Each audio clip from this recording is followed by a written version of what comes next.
This is kalam. And here in this tutorial, I'm going to show you how you can add a watermark on PDF file.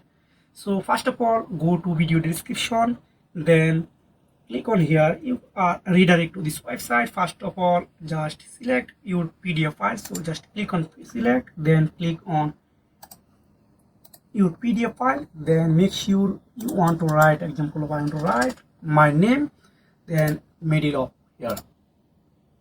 So just if you want transparency, select here your PDF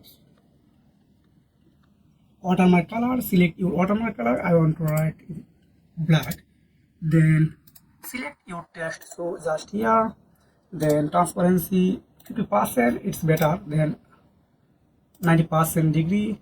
Page 1 to, if you want to add this watermark in multiple pages, just select multiple 1 to, or if you example 100.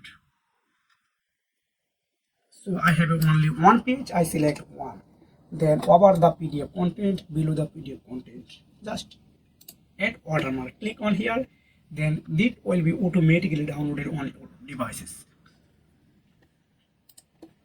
If I go in this watermark, wow, open, you can see this is my watermark. I want to, wow, this is my watermark. So this is a simple way you can add watermark on your PDF file. So if you have found this video helpful, make sure subscribe this channel, like this video. See you again, take care.